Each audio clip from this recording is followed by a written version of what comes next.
my granny blanket in short? No. Do you want it to be? No. Obviously not. Let's get down to filming. That's exactly what I said.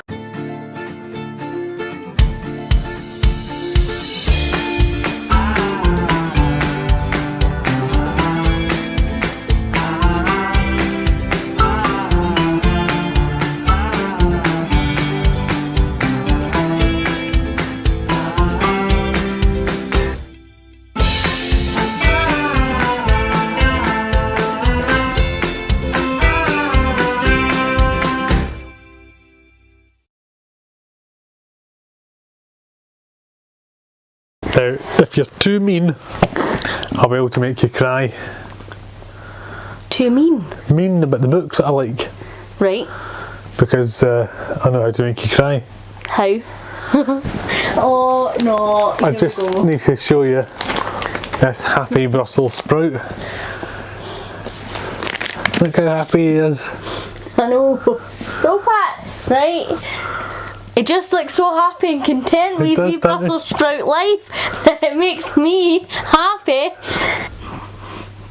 I'm never going to eat sprouts again. Hello and welcome to the BookTube with Simon anti-TBR tag.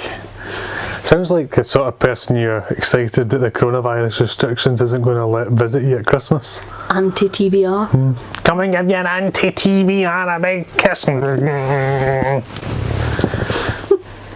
That was attractive. So this was created by Nicole and her books. Yep. The books helped her. The books helped her, I believe. No, I mean, she couldn't really do a book video without the books, could she? So the last time we appeared together, Yep. doing our haul, Yep. and you were showing everyone books as written by the author, Yes. I said that essentially we were giving our opinion on things we hadn't read yet. Yep. And said that was a bit weird. So this tag is us giving our opinions on things we're never going to read and never have an opinion on. Which makes this an even more pointless video. But popular. But popular. Do you want to kick us off? Yes, the first tag is a popular book that everybody loves that I've no interest in. Twilight. And the thing that annoys me most about this is whenever you go into a bookshop, there are always brilliant editions of Twilight. Like, they look lovely. So then it's extremely frustrating to think that the content is going to bore me. I mean, I loved Twilight when I was a teenager. Hashtag teenage word. Just saying. I was like obsessed. I had like Twilight bedspread. I had several Twilight bedspreads actually, because I didn't ever want there to be a point in my life where I didn't go to sleep on Robert Pattinson's face. Oh, that sounds really darker than expected. Done that again.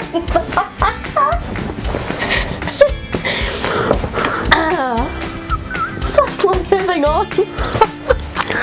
It just doesn't interest me at all. No. Like, vampires, Dracula was great. Vampires are supposed to be a bit otherworldly and creepy, and this is just some sort of teen thing to be as exciting as a potato scone in a handbag. What about you? My popular book that I've no interest in reading is Labyrinth by Kate Moss. So people love this. I believe it was adapted by Channel 4 for a short TV series years and years and years and years ago when it first came out. But it looks dreadfully dull. I can only imagine Kate Moss singing a Labyrinth song.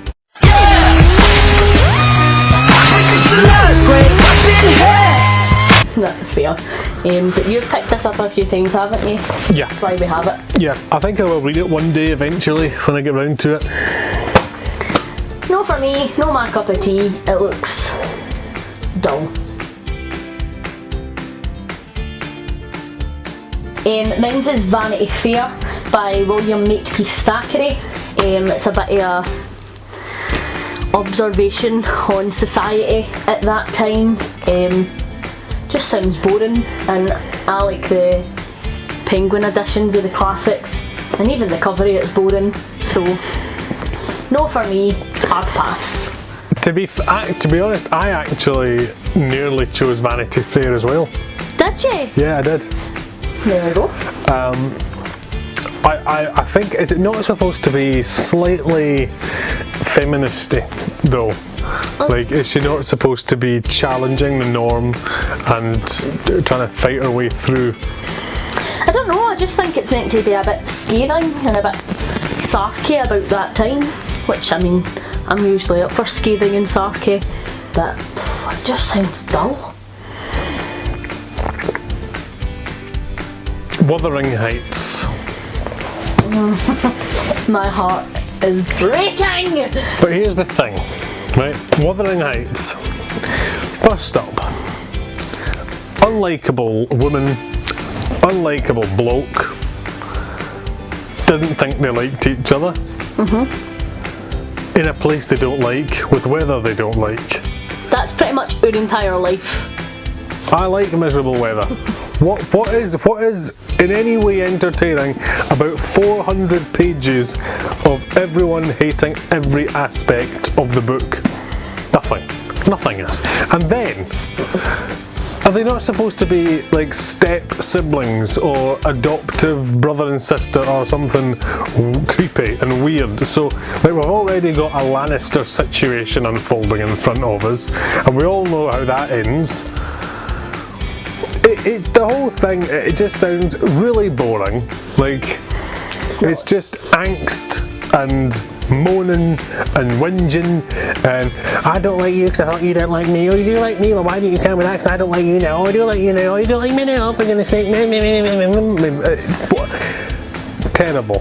And another thing, Emily Bronte. Yeah. Member of the famous Bronte family. What are the Brontes famous for? Books, Amy. Right. They publish books. How many books did Emily Bronte publish? Don't know, mate. Well, according to my Wikipedia search just before this video, which I hope is reliable at this point of moot, one. The one book wonder of the Bronte dynasty. That is like the spare Bronte. It's like the third Chuckle brother that everyone forgets is even related to Paul and Barry, because it just goes, no slacking.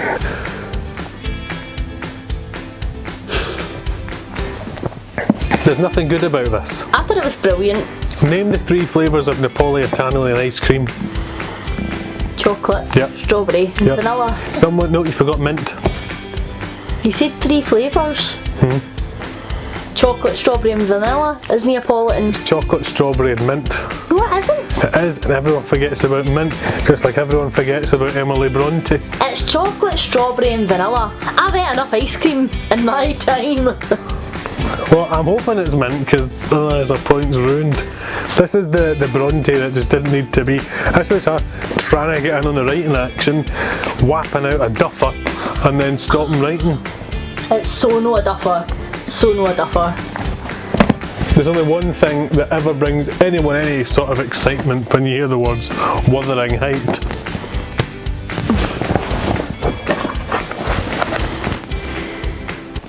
Oh no!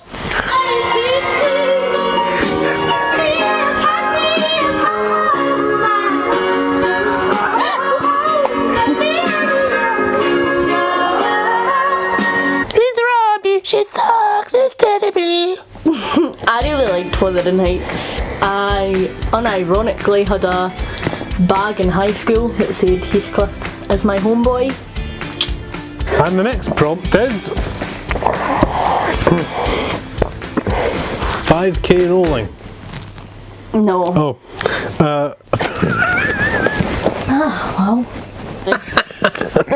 Is that supposed to be a J? As a J!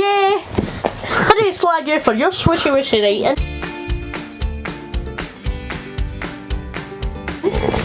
Right, the next prompt is a problematic author who knows you've no interest in reading.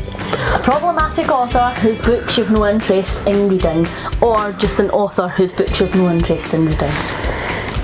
So mine is Peter James. He writes the Roy Grace series, and I found his writing horrific because he just seemed to really enjoy. I'm still holding this hairbrush. He seemed to really enjoy putting the most horrendous things onto the page all the time, so I'll let it pass the first time, but I read a couple of his books, and he wrote in this character who was homophobic and racist and misogynistic and nasty, and he just said all these homophobic and racist and misogynistic nasty things, and all the characters around him went, well, that's homophobic and misogynistic and racist and nasty.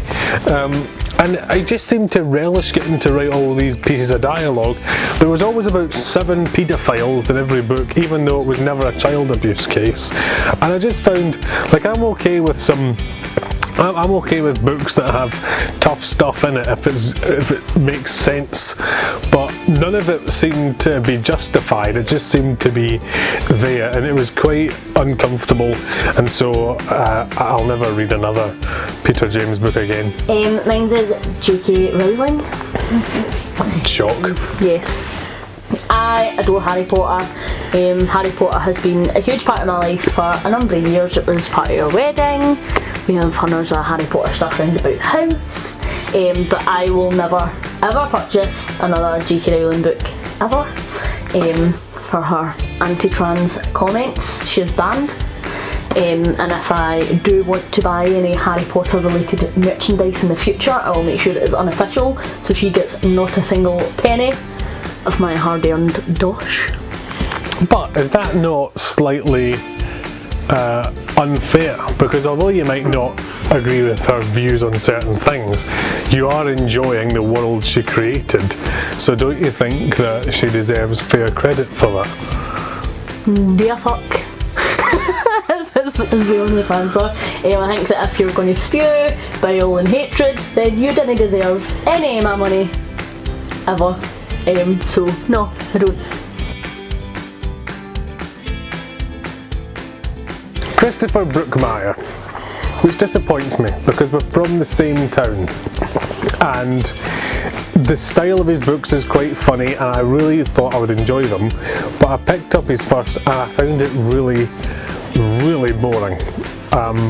DNF'd it, just couldn't get to the end of it, and I'm surprised. I really thought I'd enjoy it, so I unhauled them, I believe that is the term we use, and gave them to charity. I just don't think I'll do it again. I might try again, I don't know, maybe someday, but I was disappointed. For me, this touched my heart because I was so looking forward to reading this author, but it's Robin Hobb. So disappointing. I tried a couple of different series, so I've tried the first in the Farseer trilogy. She's a she. Yeah, I've tried the Fitz and Fool, I've tried Live Ship Traders, and I just can't get into them, which really disappoints me because I know that so many people love her and she's quite a revered fantasy author, but they just don't move quick enough for me. I don't like the characters particularly. Like, I'm okay with a character that I don't like as long as they're still interesting, but there was nothing to get me interested in the characters. And again, which is a bit of a risk with fantasy books, very much focused on the setting, and we'll go into like a 15-minute diatribe about a mountain, and I just don't like that. I'm like, no. I find myself in books like this skipping to the conversations that people are having because I'm far more interested in that than the mountains or the setting. But at the same time, I want an immersive world, so you can't please me. But I was really gutted, and I did try, but nope, no for me. Hobbit. A Hobbit, but she's called Hob, and Hobbits too. Yeah, got that. So for me, it's historical fiction. So I think sometimes there's a lot of crossover between fantasy and historical fiction. There's some historical fiction books that look like they might have a bit of a fantasy premise, and then don't really. And likewise, there's a lot of fantasy books I think that are set in historical periods of time. But I just kind get on board with historical fiction. It's not a fantasy for me if there's no a map, if there's no a dragon, or some sort of supernatural creature, or like magic. Just don't like it at all. And when we're out and we're book shopping, there's like a couple of books that you pick up for me. I can't remember the one that I'm thinking about, but you'll know the one. Every time we go out into a bookshop, you pick up and you go, "We picked this up, haven't we?" And I go, "Aye," because it sounds like it could be sort of a cool espionage type fantasy, but it's no, it's just pure historical fiction. I can see it in my mind actually. Me as well. Just We'll pick it up the next time and let you know. I've said dull so many times, so I'm not going to say dull. I'm just going to say Mince. dull as fuck. Mince. I just not my bag at all. I just don't feel like there's anything particularly in that genre that really grabs me and that makes me want to keep reading. So nah. What about yours? Romance. How is this the premise for a book?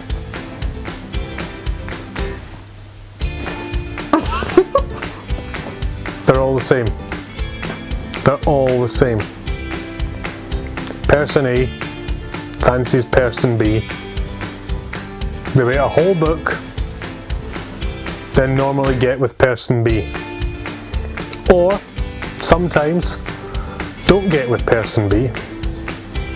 Or get with person B before person B dies. That's it. Those are your choices. That's what happens. Everything in between, boring. There's no actual plot, boring. We just wait for it to get to the end, boring. I mean, I don't disagree. Just skip the last page, or they got together, oh very good. For instance, so Normal People with Sally Rooney, I really enjoyed. Because I felt like you as the reader were getting to see this person's thoughts and opinions on a situation that happened, and then you would get to see the other person's thoughts and opinions on a situation that happened, so you as the reader had more information than they were communicating to each other. If you want to read people's opinions based on half a fact, just go on Twitter for 5 minutes. A book that you've bought but will never read.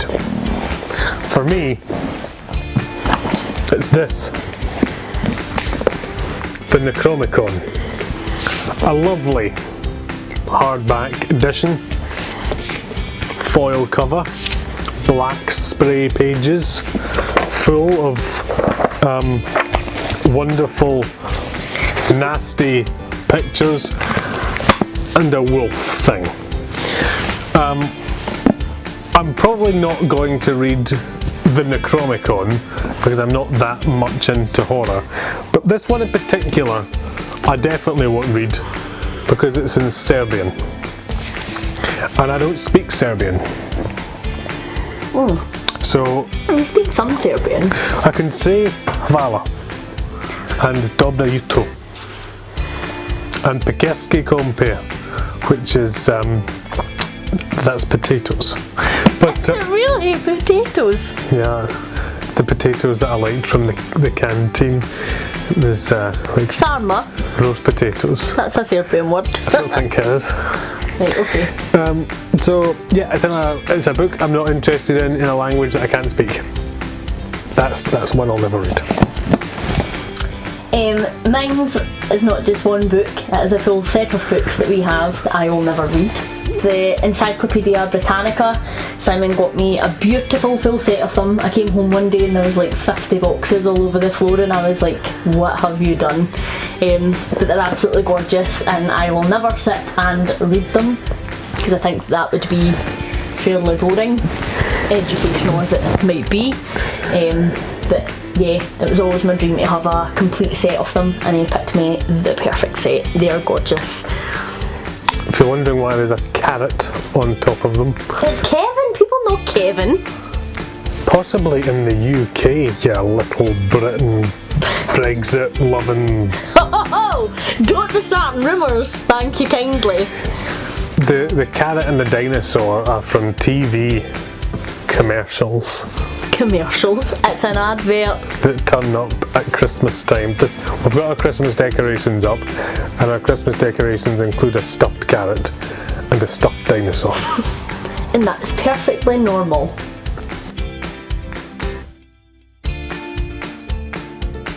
So for me, and this is another really disappointing one, was the Red Queen series by Victoria Aveyard. I read the first one and I demolished it within a few days, and we were on holiday at the time, so we actually paid for like fast track shipping to get the second one sent out to me. And I demolished the second one as well. I really loved it. And then on the way home for the holiday, we found the third one in Waterstones so that I could read it on the train home. And I got halfway through and was like, no. It was really great. So, feisty female character, your usual tropes, a dirty love triangle. She's ordinary but special, you know, but that's fine. She's a wee plain Jane, but like she's the saviour of the entire world, you know.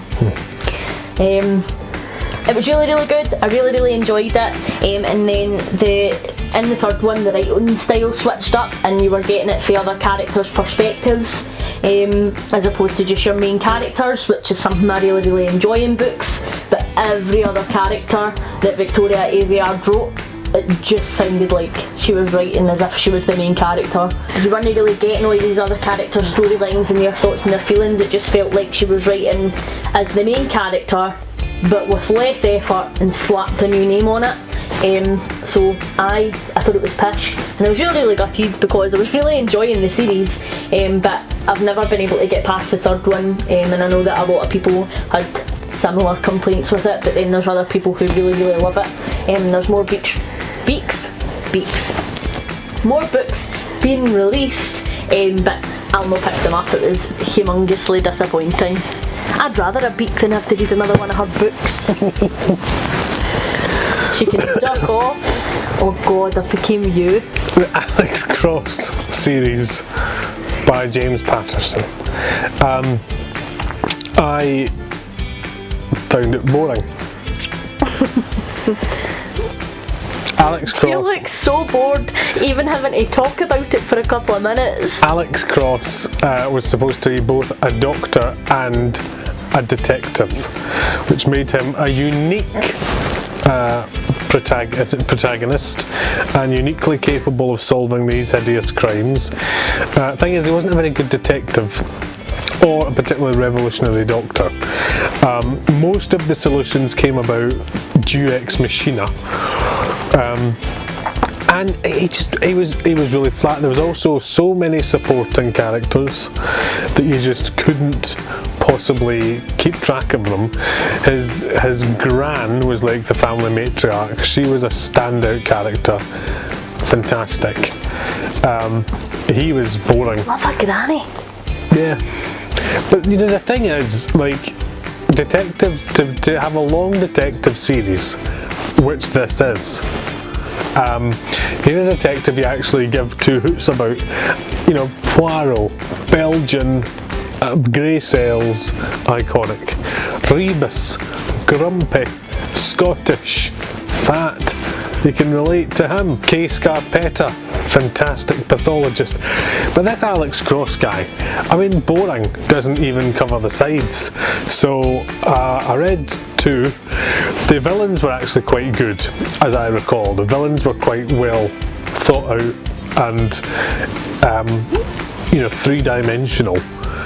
But they wouldn't carry the series through. There's no emotional thread that keeps the series running, because invariably they get caught, although not through any wonder of Alex Cross. There is a backup option, which I didn't actually start reading, but I started buying, and that was Sue Grafton's series, which is like, you know, A is for alibi, B is for banana, C is for cantankerous cats.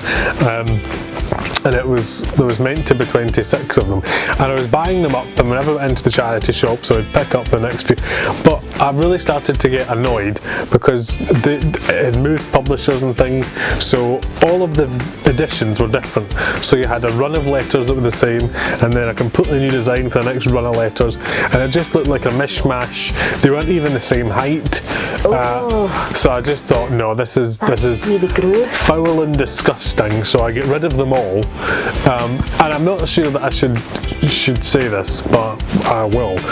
Sue Grafton very sadly passed away, having published Y is for he or something, and died at Y. An A to Z series, and the author died at Y. I mean, that was one of the few instances where the universe was on my side, wasn't it? Like, that happens. Never.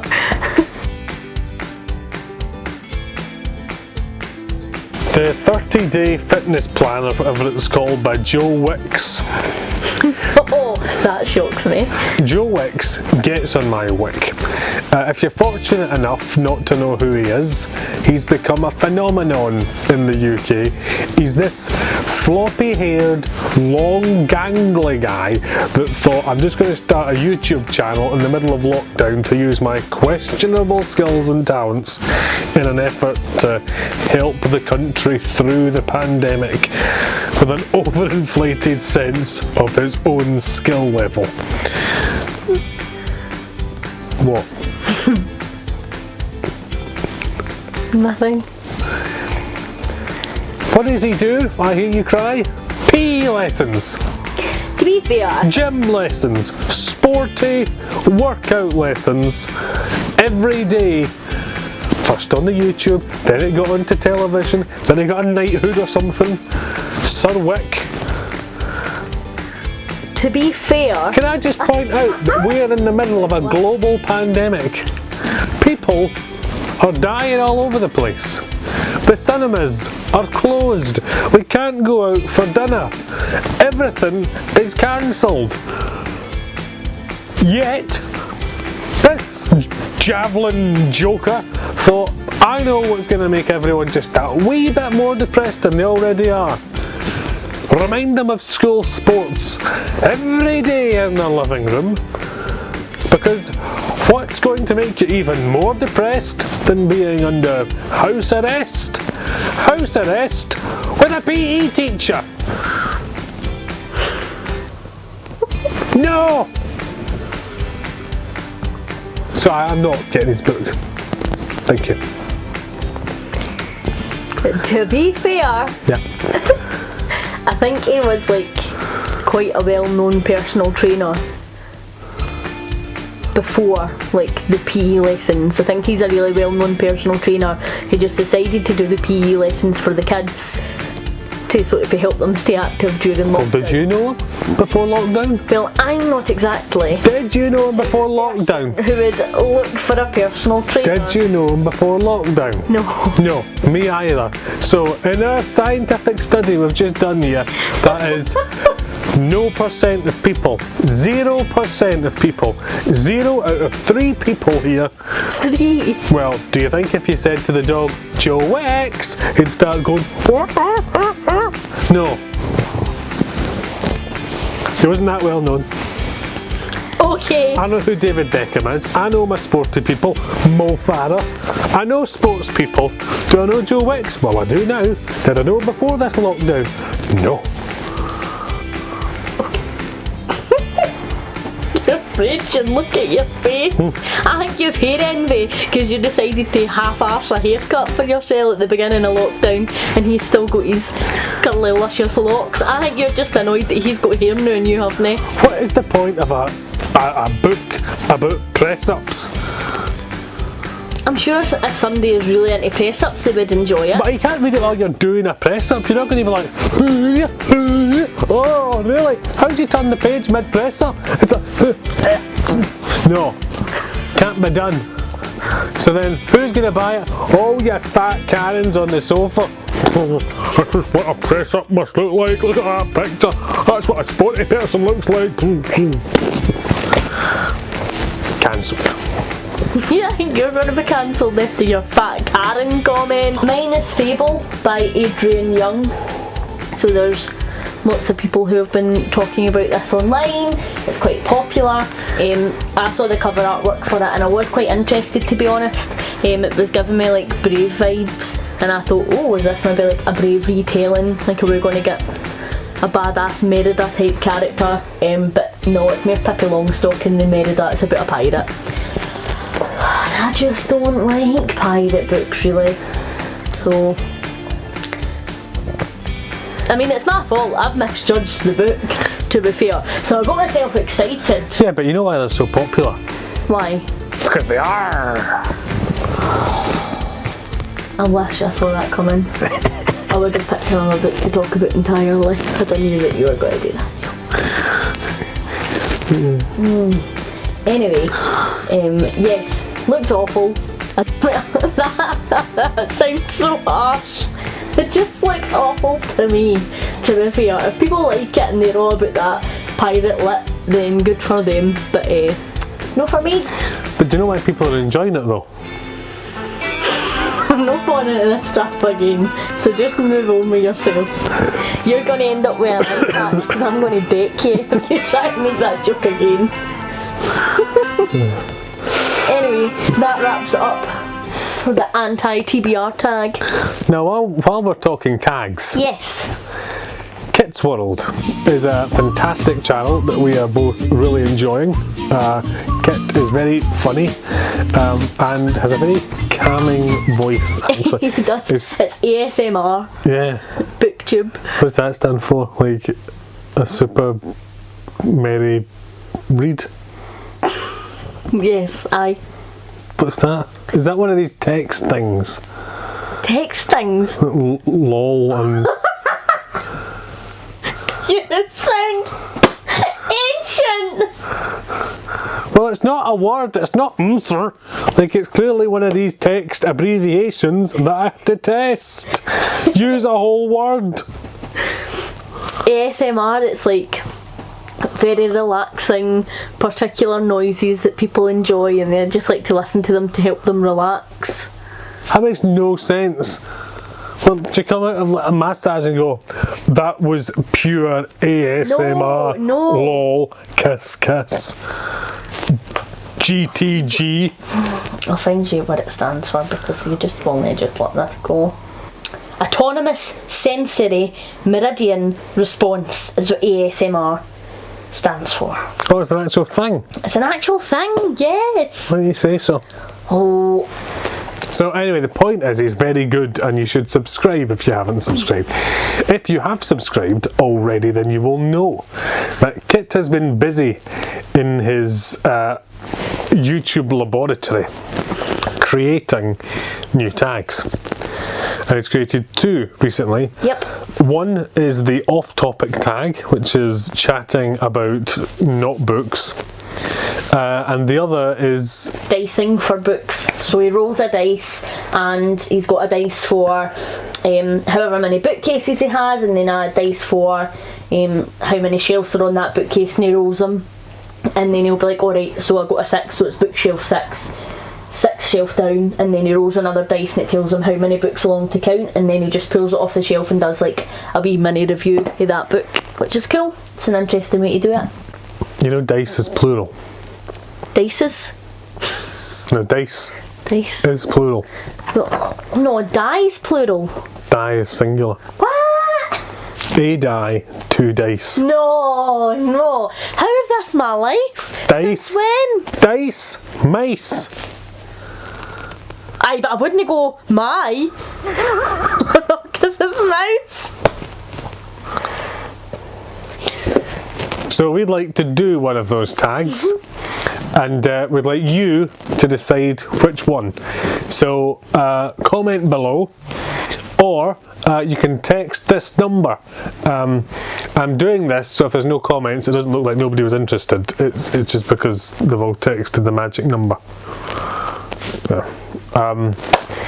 So we'll be back with one of those mystery tags. Keep your eyes peeled for that, and please do subscribe to Kit's World to see more of his stuff, and to Nicole and her books. the originator of this anti-TBR tag. If you've been offended by anything you've heard, particularly her language, then I'm very sorry. And my language isn't that bad. You've effed and jeffed your way through this. I think I swore like twice. Thank you for watching. See you in the next video. Cheerio. Bon voyage. Let's just wrap this up. I'm done.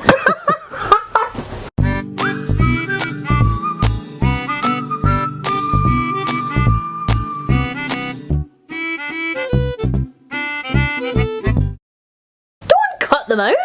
We're not a sweary channel. It's authentic, like me.